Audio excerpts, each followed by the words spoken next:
Repetition, repetition, repetition, right? What does Malcolm Gladwell call it? The 10,000 hour rule? There's no magic button. I recruited a goalie from Colombia, South America one year. Big, tall, 6'3" man. He had hands like stone. I thought he was like Flipper. Every time I throw him the ball, down onto the ground. I was like, oh my God, we're in trouble.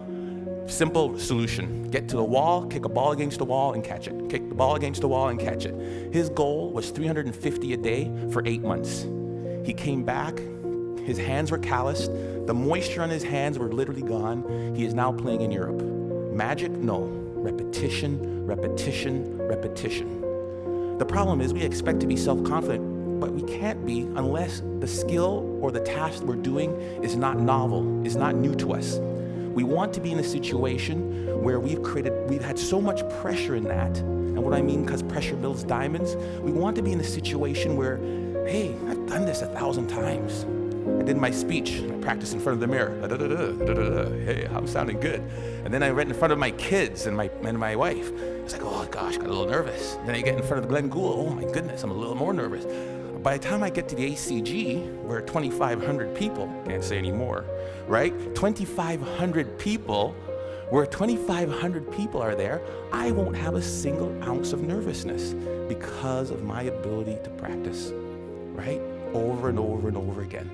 The problem with repetition is, how many of us bail after the first bit of failure?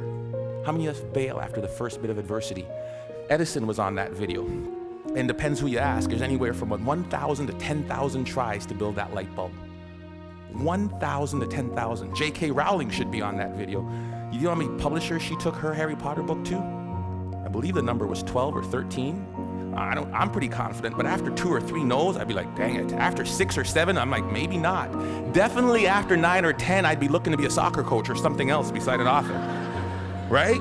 I mean, 12 times somebody said no, but practice, practice, practice, and do not accept failure. Maybe it shouldn't be repetition. Maybe the answer should be persistence, because we all repeat something, but very few of us really will persist.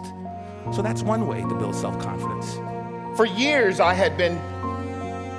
and people like me had been told, once an addict, always an addict. Once a criminal, always a criminal. Once a loser, always a loser.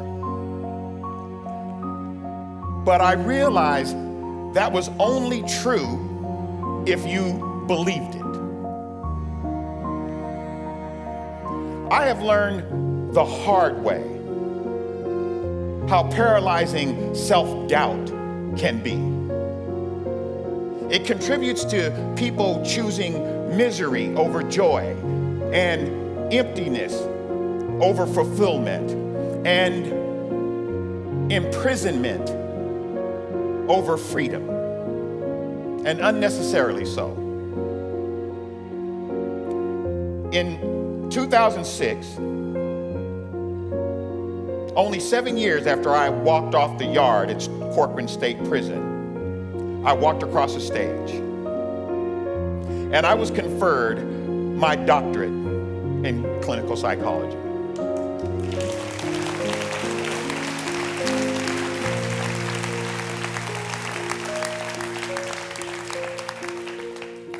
And sitting in the middle of the 3rd row was a woman who had spent countless sleepless nights worrying about her son. That woman was my then 85-year-old mother, who did not die while I was in prison,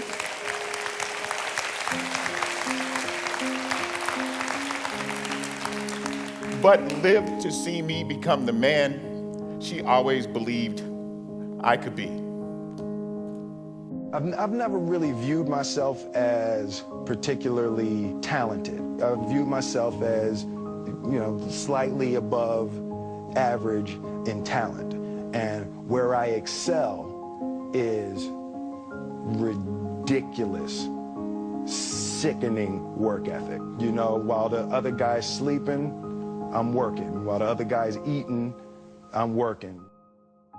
I will not be outworked, right? Period. You might have more talent than me, You might be smarter than me, you might be sexier than me, but if we get on the treadmill together, right, there's two things. You're getting off first, or I'm gonna die. It's really that simple. The majority of people who aren't getting the places they want or aren't achieving the things that they want in this business is strictly based on hustle. It's strictly based on being outworked. It's strictly based on missing crucial opportunities. I say all the time, if you stay ready, you ain't got to get ready.